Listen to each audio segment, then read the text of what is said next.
The roster edit special for today. I'm going to show you how we transform Madden 18 back to 1960 as we prepare for the product February 5th, Monday, the day after the Super Bowl. First thing I'm going to do is go inside the franchise mode. By doing it in here, you can change everything. However, it means, unfortunately, ladies and gentlemen, these rosters will not be available for download.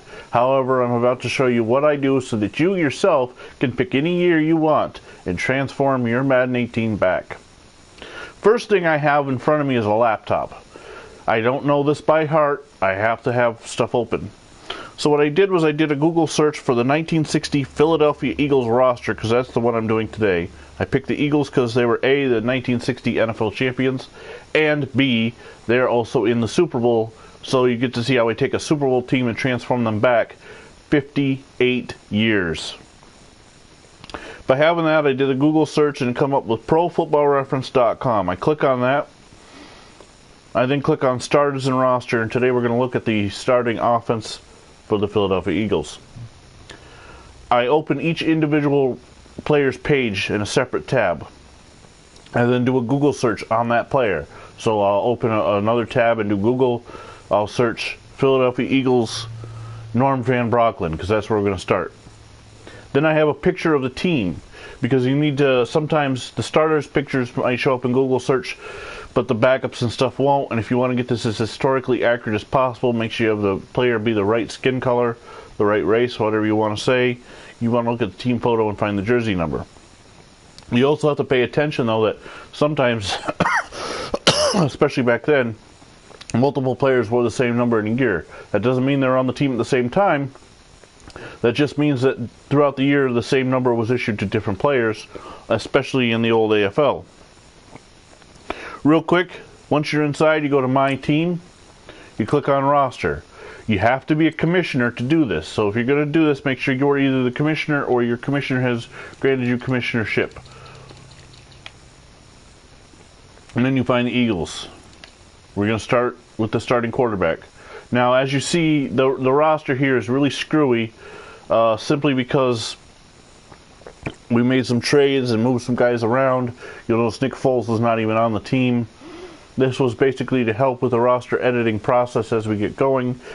Norm Van Brocklin, being in his 11th year, we didn't want to use Carson Wentz, even though they wore the same jersey number, because Carson Wentz is in his second year. So he'd be better off being Sonny Jurgensen. So what I'm going to quickly do, because I need to free up jersey number 11, is go into Carson Wentz and change his jersey. It doesn't matter what you give him, because later on, actually, that's going to work out perfect, because Norm Van Brocklin's number 9. Sonny Jurgensen. So then we go up to Drew Brees. Now, Van Brocklin retired after the 1960 season, I do believe. Let me double check. Let's see, Hall of Famer, 9-time Pro Bowler, 1-time All-Pro, 2-time NFL champion, 1-time NFL MVP, 1960 Burt Bell Award winner.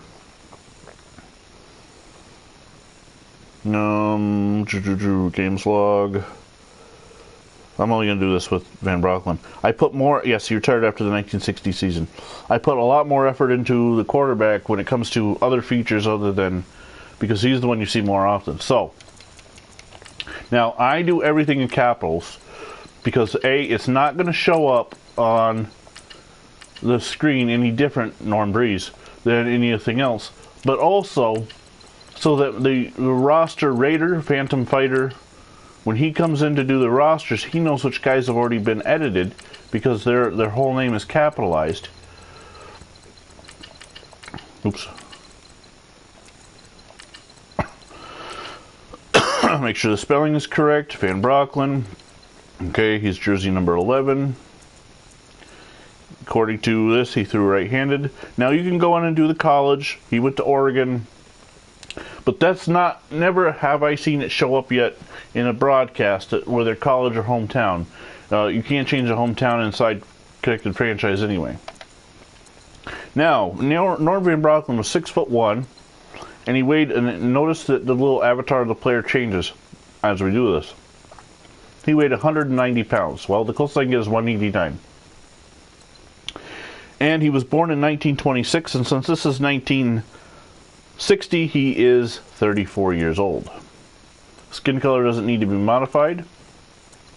Now using the Google image of play, he had, there's only one helmet to use back in 1960. So each player will be given a Riddell TK. And it looks like he had one bar, nothing on his face. Everybody wore a much bigger shirt. Actually, Van Brocklin, more like that. He wore long sleeves. Now, this is how,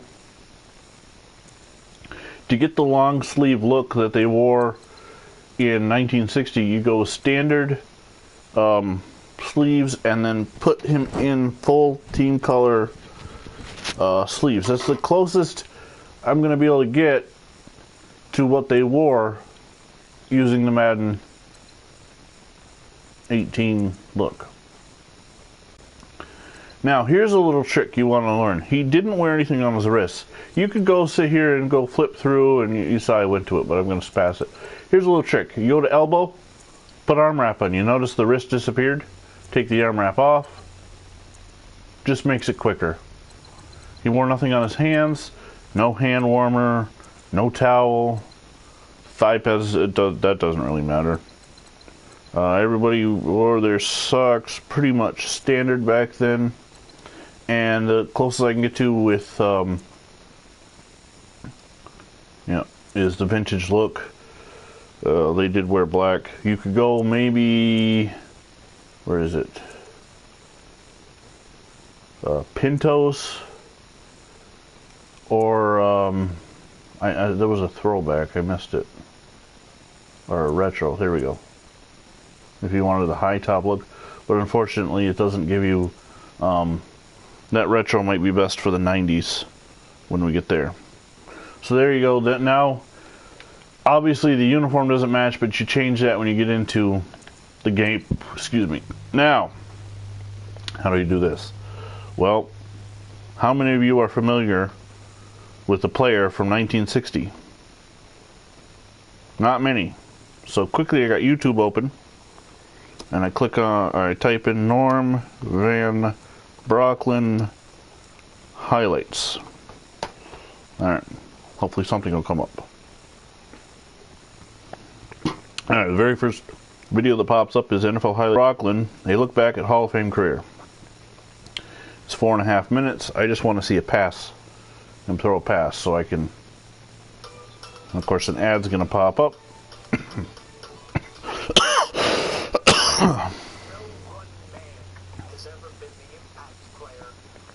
This is only really important with the quarterback. Nobody else is going to have styles that you go through.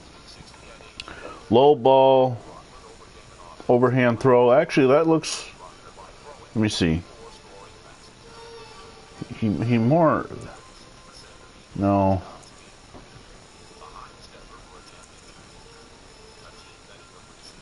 That might be better. Okay. Now, Phantom Fighter is going to come in here and do the ratings, so we don't touch that. Player traits. Again, this is something you can deal with if you want. I only really deal with it on the quarterback. He was a superstar.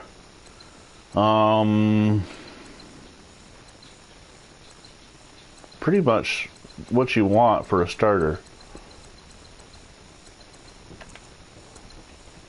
And we don't worry about contracts. So then you hit circle and save changes. Now you'll see that Mr. Van Brocklin has been edited. Now, one other thing, if you don't want him having Drew Brees' picture, you can go into the second screen and change face. And let's give him this face here. There. Now when you save changes, it's not Drew Brees. Now we're going to look at the starting halfback. Billy Ray Barnes.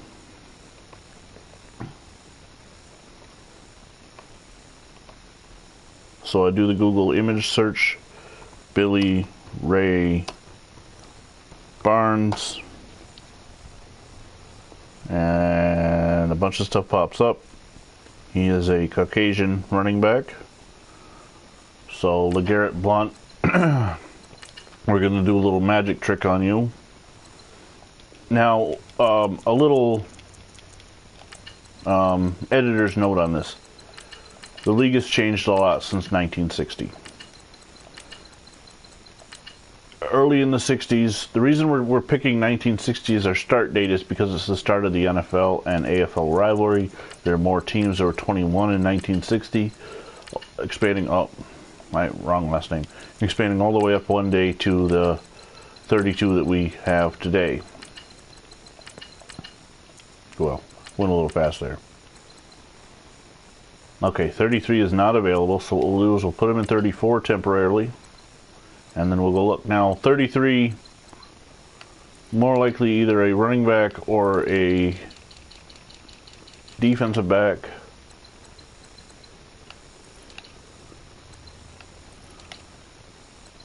There it is, Aaron Williams. Back to what I was saying about 1960. Thanks to the AFL, and there's a great special on HBO On Demand called AFL Full Color History, where they talk about how the AFL was much more inclusive and brought in players from the smaller colleges, especially the historically black colleges down south, and got to show that there was talent all over the place, not just in the traditional northeastern schools that the NFL would hunt for. Now, Billy Ray Barnes was 5'11", and he weighed 201 pounds.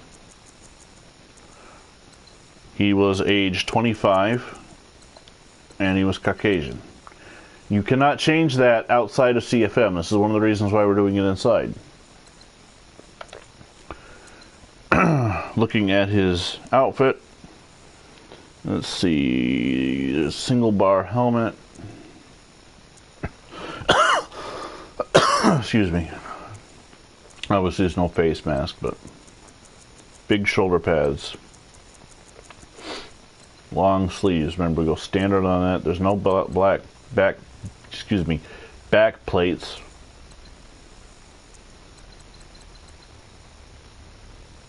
No gloves. No hand warmer.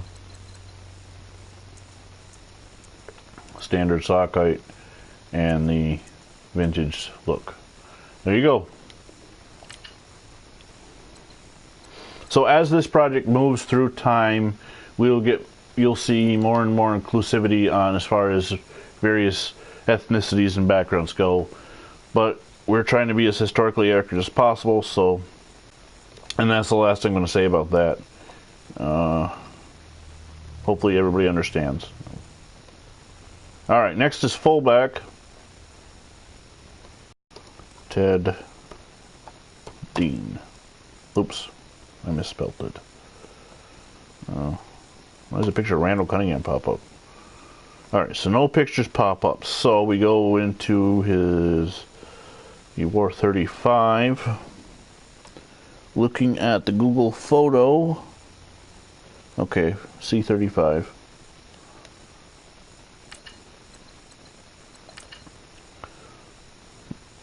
Theodore Curtis Dean.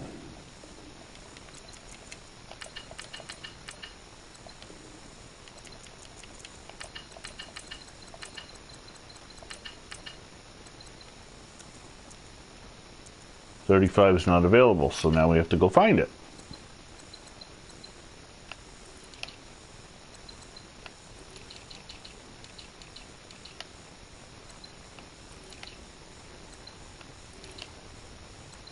Oh, right there, Ronald Darby.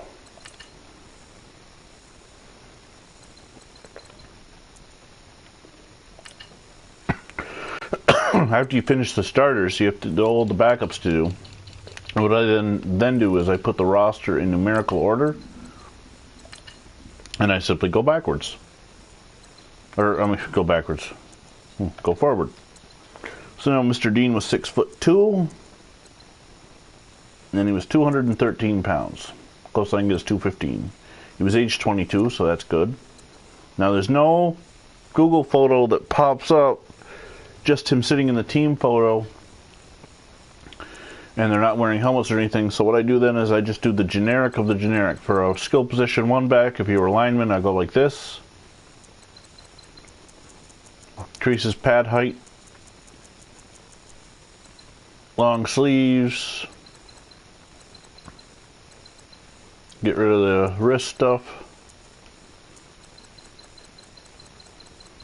And put them in this. So there you have it. That's basically what I'm going to continue doing this morning until I get the entire roster edited over. One last thing before I end the video.